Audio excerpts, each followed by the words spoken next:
Guys, good morning. So nakapulot kami ng cellphone na may lamang pera, ayan o. So titignan natin kung paano natin kontakin to. Hindi namin babae yung may-ari guys, oh. To.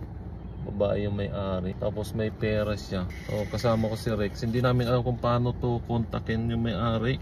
Ano kaya pwede natin gawin dito? Tinitignan namin kung paano makontak to guys, yung may-ari. Hindi namin alam babae yung ano ba.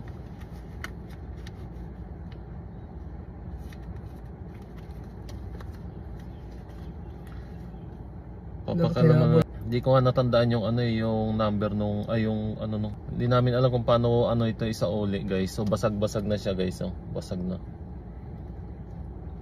So nakita lang namin sa may daan. Kulay blue yung nakalaglag nito kasi sa tamang-tama pagkasunod ko. Tapos na ano na siya. Nalaglag niya, na gano'n niya mismo eh. Hindi ko alam lasing ba o sinadya talaga na ano na inilaglag dun sa may kanto kaya sinabihan agad kita. Kaso paano ba kontakin to? So, phone. Paano ba? Contact. Ito na yung contact niya eh. Add contact. Sa message, tignan natin.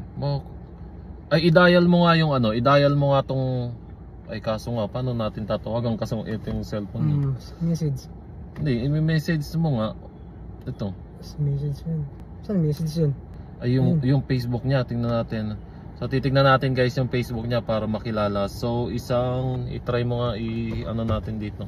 Hindi, hindi mo rin makakontak yun. Hindi, yung address niya. Hindi. So paano ba to?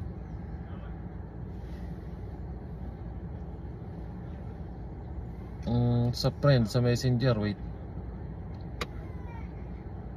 So guys, titingnan lang namin, hindi namin alam kung paano to kasi second time na rin namin to na nangyari na ganito. Pero sa port naman, binalik namin sa port. Pero dito kasi, dito sa may ano, sa may daanan kaya hindi namin alam kung sinong pwedeng kontakin.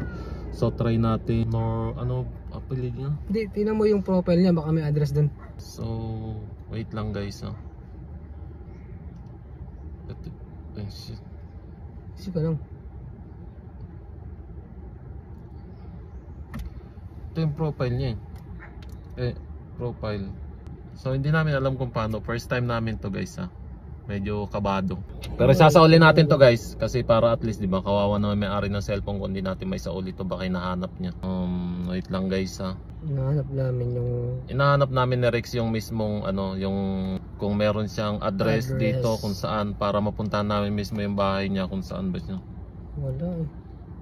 Na June 30, 2013. Ano kaya pwedeng gawin dito guys? Kasi hindi namin alam kung paano namin kukontakin. Kasi kung tatawagan namin, nandito na may cellphone niya, hindi rin namin makontak. Ngayon, pwede bang tignan natin itong mga to? Kasi ito lang ba yung ibang ano niya? Ito ba? May card pa siya. May card pa siya guys, may card. Ano? May card, yung pinaka parang ATM card. Adi punta tayo sa ano, Kiwi Bank. Tapos Doon natin itanong. alam mo ba saan ba yung Kiwi Bank? Meron dyan sa beeper eh. So ganito na lang guys, dahil may Kiwi Bank siya. Ito, hindi pwede ipakita diyan kasi di ba mahirap na. So pupunta kami sa Kiwi Bank, tatanong namin tong may-ari nito. Pwede ba yung makikita ba nila to? Oh, siguro. Tapos doon na lang natin siya antayin kung sakali pa-contact natin yung bangko. Pwede rin. So pupunta na lang kami sa bangko sa may Kiwi Bank guys, tapos kukontakin na at titingnan natin sa bangko yung mismong ano, yung mismong pangalan ng may-ari. Which is nakuha naman namin yung pangalan ng may-ari. Si pangalan nito. Pero which is ano kasi importanteng mga documents yung mga nanditong dala sa wallet niya, cellphone, pera, tapos yung tawag nito, yung card niya. So ito lahat guys. So ibabalik natin to. Ikutan mo dyan sa pinag-ikutan niya. Umikot na nga siya eh. Para ano eh. Hindi, balikan natin ba? Baka bumalik din siya. Hindi makikita natin siya ron. Kasi nakaganyan siya. Nakakasunod akong ganyan.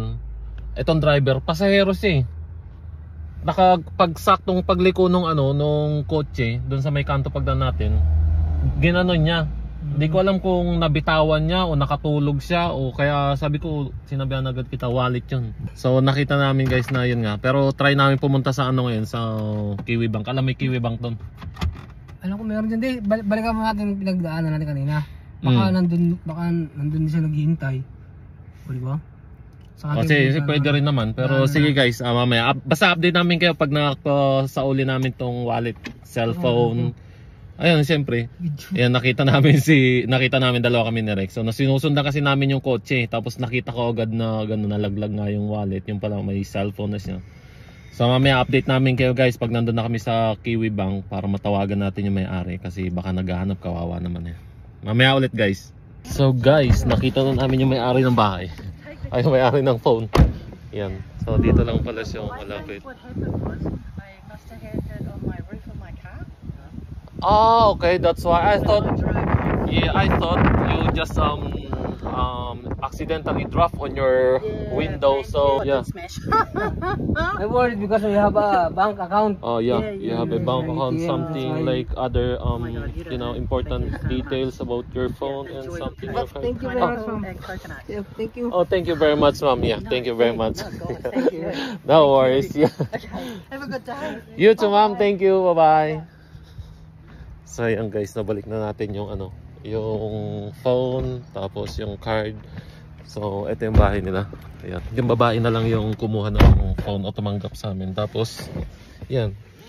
Bilang pasasalamat, binigyan kami nila ng, ano yan, pre? ng pagkain ito. Pero, syempre, thanks God kasi naibalik natin na maayos yung phone niya. So, hindi na kami tumuloy dun sa may bangko. Naisip na lang namin na tawagan yung isa sa contact number doon sa kanyang cellphone. Kasi, syempre, nataranta rin kami kayo. Diba? Yung pala, naiwan niya dito sa may bubong daw niya, Dito niya pala sa tuktok ng sasakyan niya, naipatong niya, tapos nakalimutan niya. Pero ang haba na ng travel niya. Diba? Tapos yun, sakto naman, kasunod natin siya.